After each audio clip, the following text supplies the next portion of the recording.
गइल फूल बना फूल गइल तोहर चोली में कवन फूल बना फूल गइल।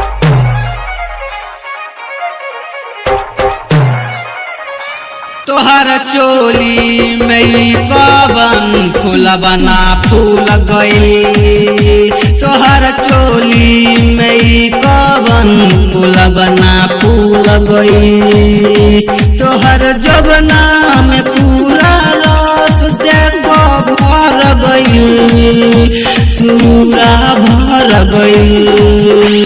तोहर चोली में कवन फूल बना फूल गइल तोहर चोली में कवन फूल बना फूल गइल।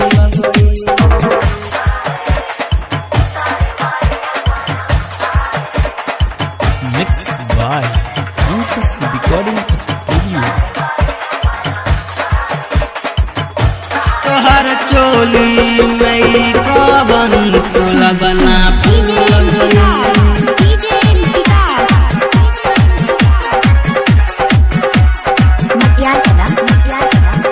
हमर भैया के साली कब बनी घर वाली तोरा दहिया भरल रसे रस हो तोके देव होटल वाली ओकर संगे कना वाली रानी करलो न हमसे बियाह हो रानी तन दोना कम रखल दुनो बामी पूरा गदर गई पूरा गदर गई। तोहर चोली में कवन फूल बना फूल गइल तोहर चोली में कवन फूल बना फूल गइल।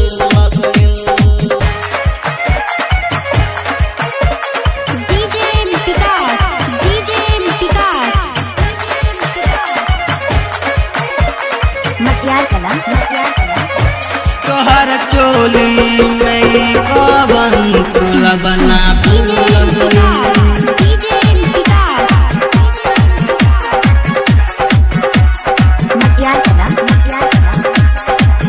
बात मानो हमारा नहीं कर मना मानी तो से कहे बरम दे बेदर्दी हो संग लेके रोहित नंदलाल सुनील के करिल अपन मरजी हो भइल बातों से प्यार करिल इजहार दिल हमर हिल गइल कि दिल मोरा हिल गइल। तोहर चोली में कवन फूल बना फूल गइल तोहर चोली में कवन फूल बना फूल गइल तोहर चोली में कवन फूल बना फूल गइल तोहर चोली में कवन फूल बना